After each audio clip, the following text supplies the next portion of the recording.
जय माता दी दोस्तों, मैं आचार्य वसुधा आप सभी का हार्दिक अभिनंदन करती हूँ आपके अपने YouTube चैनल गुरु सप्तऋषि ज्योतिष शिक्षण संस्थान की ओर से। दोस्तों, मैं समय समय पर आपके लिए विशेष व्रत पर्व और त्योहार तो लेकर ही आती हूँ, साथ ही साथ अपने भाग्य फल, अपने राशि फल को देखना हमारे चैनल पर बिल्कुल न भूलें। तो चलिए दोस्तों, आज हम बात करने वाले हैं एक विशेष पर्व के बारे में। वो पर्व है एकादशी। हर एकादशी पर आपके सामने प्रस्तुत होती हूँ व्रत, पूजा, मुहूर्त, कथा और पारण का समय लेकर। आज भी आई हूँ ये संशय मिटाने के लिए कि एकादशी का व्रत कब किया जाए और कब करना है पारण। तो दोस्तों, इस बार की एकादशी यानी कि भाद्रपद शुक्ल पक्ष में पड़ने वाली एकादशी, जिसका नाम है परिवर्तनी एकादशी। इसी को जल झूलनी एकादशी भी कहा जाता है, इसी को पद्मा एकादशी भी कहा जाता है। तो दोस्तों, परिवर्तनी एकादशी इस बार होने वाली है 25 सितंबर 2023 को सुबह 7:55 से अगले दिन सुबह 5 बजे तक रहेगी, यानी कि अगले दिन 26 सितंबर सुबह 5 बजे तक रहेगी। एकादशी का व्रत हमेशा सूर्य उदय पर प्रारंभ होता है और अगले दिन सूर्य उदय के पश्चात समाप्त होता है। ऐसे में 25 सितंबर 2023 को ही एकादशी का व्रत रखना उत्तम माना जाएगा। अब इस एकादशी का नाम परिवर्तनी एकादशी, जैसा कि नाम से ही सार्थक है परिवर्तन।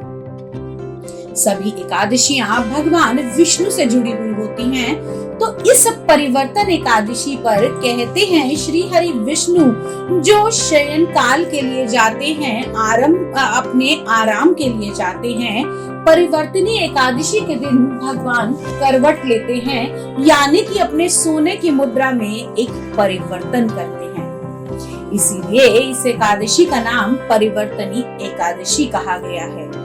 श्री हरि की हर एकादशी की पूजा करने से आपको अनन्य पापों से मुक्ति मिलती है। कहा जाता है कि यदि परिवर्तनी एकादशी का व्रत पूजा पूरे विधि विधान से किया जाए तो आपको अश्वमेध यज्ञ का भी फल मिलता है तथा कई वाजपेयी यज्ञों से जो फल की प्राप्ति होती है वही एक एकादशी के व्रत करने से प्राप्त होती है। अब इस परिवर्तनी एकादशी पर भगवान के वामन अवतार की पूजा का बड़ा ही विशेष महत्व माना गया है। अब इस एकादशी का व्रत कब करना है, क्या विधान है और कैसे करना है इस व्रत को, आइए उसे जान लेते हैं। परिवर्तनी एकादशी, इसके शुरुआत का समय रहेगा 6 सितंबर मंगलवार को सुबह 5:54 पर, क्योंकि ये सूर्य उदय से पहले का समय है। और इस समय हम हिंदू धर्म में, सनातन धर्म में कहते हैं कि जिस तिथि में सूर्य उदय होता है उसी तिथि को हम उस कार्य के लिए विशेष मानते हैं। तो व्रत करने की जो तिथि रहेगी वो 6 सितंबर मंगलवार को सुबह 5:54 से शुरू हो जाएगी तथा तिथि का जो समापन होगा वो 7 सितंबर प्रातः काल 3:04 पर समाप्ति होगी। एकादशी के पारण का समय सुबह 7 तारीख को 8:33 पर करना शुभ रहेगा। अब ये तो है कि एकादशी का कब पारण करना है और क्या करना है, लेकिन दोस्तों इसके अलावा एकादशी के और भी महत्व हैं, जैसे कि अब एकादशी करने के बहुत सारे नियम भी होते हैं। जैसे पहला नियम कि यदि आप स्त्री हैं और एकादशी का व्रत रखती हैं तो इस दिन ना आपको सर धोना चाहिए, ना ही आपको साबुन से नहाना चाहिए। एकादशी के व्रत से एक दिन पहले यानी कि दशमी की तिथि को सूर्यास्त के बाद से आपको कुछ भी नहीं खाना चाहिए तथा पारण के बाद ही आपको कुछ सेवन करना चाहिए। तीसरा नियम, एकादशी की तिथि से पहले आप लोगों को कभी भी लाल मसूर की दाल, बैंगन इत्यादि नहीं खाने चाहिए, क्योंकि ये वर्जित माने गए हैं। साथ ही साथ यदि आप एकादशी का व्रत नहीं रख सकते, स्वास्थ्य के कारण, अपनी परेशानियों के कारण, या फिर अगर आपकी बॉडी अलाउ नहीं कर रही है और आप व्रत नहीं कर रहे, तो उस स्थिति में आप पूरे ध्यान से भगवान का पूजन कीजिए। उस दिन आपको बिल्कुल भी किसी से द्वेष, ईर्ष्या, मिथ्या वचन नहीं बोलने हैं। अब एकादशी करने के बहुत सारे नियम भी होते हैं। जैसे पहला नियम कि यदि आप स्त्री हैं और एकादशी का व्रत रखती हैं, तो इस दिन ना आपको सर धोना चाहिए, ना ही आपको साबुन से नहाना चाहिए। एकादशी के व्रत से एक दिन पहले यानी कि दशमी की तिथि को सूर्यास्त के बाद से आपको कुछ भी नहीं खाना चाहिए तथा पारण के बाद ही आपको कुछ सेवन करना चाहिए। तीसरा नियम, एकादशी की तिथि से पहले आप लोगों को कभी भी लाल मसूर की दाल, बैंगन इत्यादि नहीं खाने चाहिए, क्योंकि ये वर्जित माने गए हैं। साथ ही साथ यदि आप एकादशी का व्रत नहीं रख सकते, स्वास्थ्य के कारण, अपनी परेशानियों के कारण, या फिर अगर आपकी बॉडी अलाउ नहीं कर रही है और आप व्रत नहीं कर रहे, तो उस स्थिति में आप पूरे ध्यान से भगवान का पूजन कीजिए।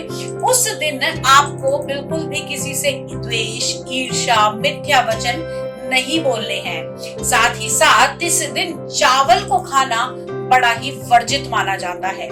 दोस्तों, अक्सर मेरे से लोग सवाल करते हैं, खासतौर से न्यू जनरेशन, जैसे कि आप ये बताइए कि एकादशी में चावल खाने से क्या हो जाएगा और क्यों नहीं खाने चाहिए। तो इसका संशय मिटाते हुए भी मैंने अपने चैनल पर इसकी पूरी वीडियो डाली है कि क्या कारण है कि एकादशी के दिन चावल नहीं खाने चाहिए और क्यों चावल खाने से पाप लगता है। तो चलिए, ये तो हुई कुछ सावधानियां और ऐसी चीजें जो आपको एकादशी के दिन करनी है। अब बात कर लेते हैं एकादशी की कथा के बारे में। जैसा कि मैंने बताया कि इस दिन भगवान के वामन अवतार की पूजा की जाती है और इस सभी एकादशियों का महत्व भगवान ने युधिष्ठिर को समझाया था। श्री हरि विष्णु ने कैसे पद्मा एकादशी का महत्व युधिष्ठिर को बताया, आइए इसको हम आपको बताते। एकादशियों का महत्व बताते हुए युधिष्ठिर भगवान जी से पूछते हैं कि हे भगवान, भाद्रपद शुक्ल पक्ष की एकादशी का क्या नाम है, इसकी विधि और इसका महत्व कृपया मुझे बताइए। तब भगवान श्री हरि विष्णु कहने लगे कि इस पुण्य, स्वर्ग और मोक्ष को देने वाली तथा सभी पापों का नाश करने वाली उत्तम वामन एकादशी है। अब युधिष्ठिर कहने लगे कि प्रभु, आप मुझे ये भी बताइए कि इसका व्रत कैसे किया जाता है, इसका क्या महत्व है और किस प्रकार से इसे करना चाहिए। तब भगवान ने बड़ा ही मुस्कुराते हुए कहा कि जो कमल नयन भगवान का कमल से पूजन करते हैं, वे अवश्य ही भगवान के समीप जाते हैं।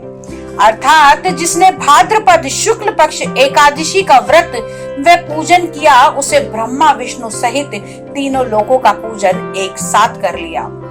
इस दिन का व्रत अवश्य करना चाहिए। कहते हैं इस दिन श्री हरि विष्णु करवट लेते हैं, परिवर्तन करते हैं, इसलिए इसे श्री हरि विष्णु की परिवर्तनी एकादशी भी कहा जाता है।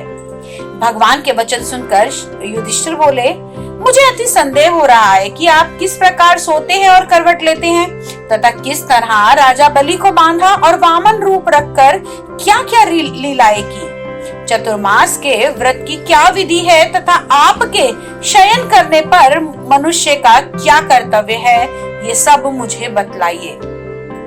तब श्री कृष्ण जी कहने लगे कि हे राजन युधिष्ठिर, अब आप सब पापों को नष्ट करने वाली कथा का श्रवण करो। त्रेता युग में बलि नाम का एक दैत्य था।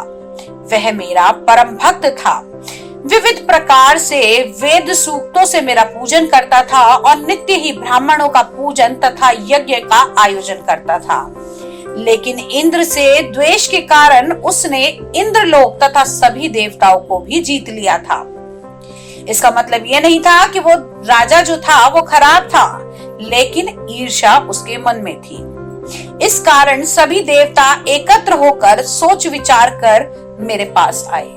बृहस्पति सहित इंद्र आदि देवता प्रभु के निकट जाकर नतमस्तक होकर वेद मंत्रों द्वारा भगवान का पूजन और स्तुति करने लगे।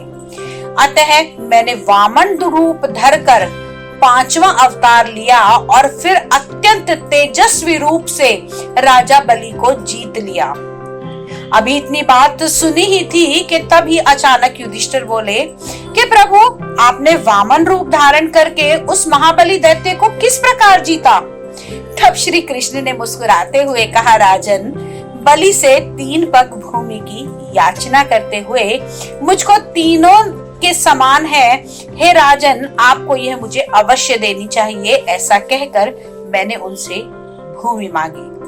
राजा बलि ने इसे तुच्छ जानकर सोचा कि मैं तो एक छोटा सा बालक हूँ, मेरे 3 पग भूमि कितनी सी होगी, और मुझे ये संकल्प दे दिया। और मैंने अपने त्रिविक्रम रूप को बढ़ाकर यहाँ तक कि भूलोक को 1 पग में, भूलोक को जंघा, स्वर्ग को कमर, महलोक को पेट, जललोक में हृदय, यमलोक में कंठ की स्थापना कर सत्यलोक को मुख में और ऊपर मस्तक पर स्थापित कर लिया।